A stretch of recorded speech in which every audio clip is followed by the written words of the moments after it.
सद्भाव रामायण अयोध्या कांड। भरत को बुलावा। इसके बाद भरत और शत्रुघ्न को तुरंत बुलाने के लिए दूत भेजे गए।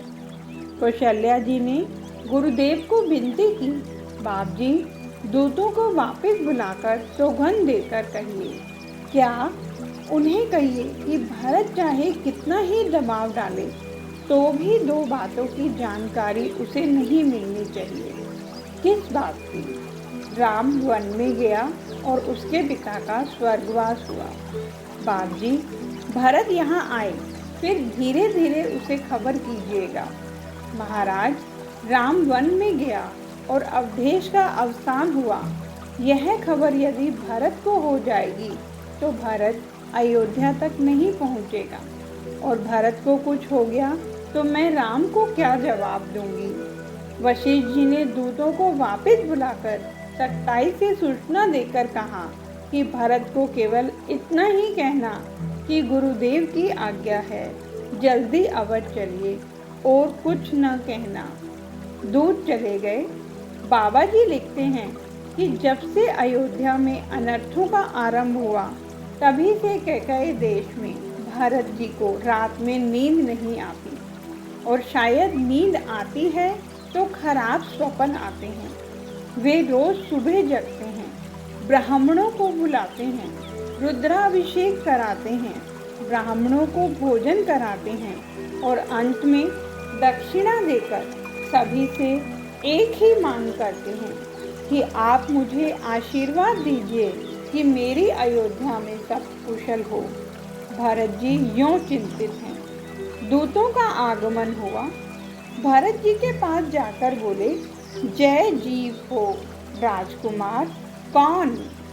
महाराज, हम अवध से आ रहे हैं। क्या खबर है? प्रभु, वशिष्ठ जी महाराज द्वारा भेजे गए हैं। आप हो सके इतनी जल्दी अवध पहुँचे। कोई कारण बताया है? महाराज, हम तो सेवक हैं, हम कारण नहीं पूछ सकते। हमें तो आज्ञा मिले इसलिए आना पड़े। पर महाराज, एक वस्तु हम आपको निश्चित बता दें कि आप जरा भी विलंब मत करना। दूतों को सख्ताई से कहा गया था कि भरत को संदेश देते वक्त स्वस्थ रहना, पर संतों का अभिप्राय है कि दूत स्वस्थ नहीं रह सके। भरत जी के निकट वे रो पड़े। भरत जी को शंका हुई, किसी भी समझदार आदमी को शंका हो जाए। उन्होंने पूछा, भाइयों, आप क्यों रोते हैं? भरत जी, बहुत दिनों के बाद आपको देखकर प्रेमाश्रु आ गए। अब आप जल्दी अवध पहुँचे।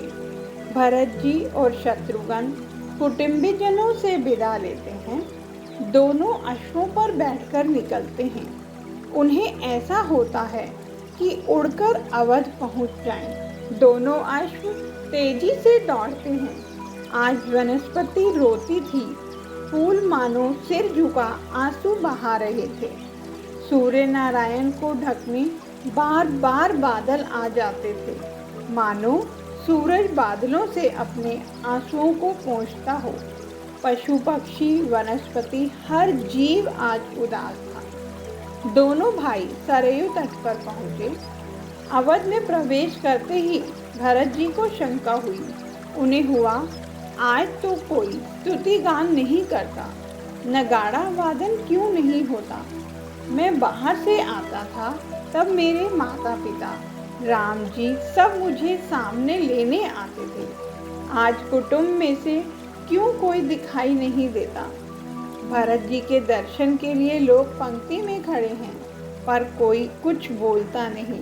वशिष्ठ जी का आदेश था कि भरत को आघात लगे, ऐसा किसी को कुछ कहना नहीं है। भरत जी को इच्छा होती है कि इस आदमी को मैं कुछ पूछूं, पर फिर चिंता होती है कि मैं पूछूं और कुछ ऐसा सुनूं जो मुझसे सहन न हो सके तो। जय श्री राम।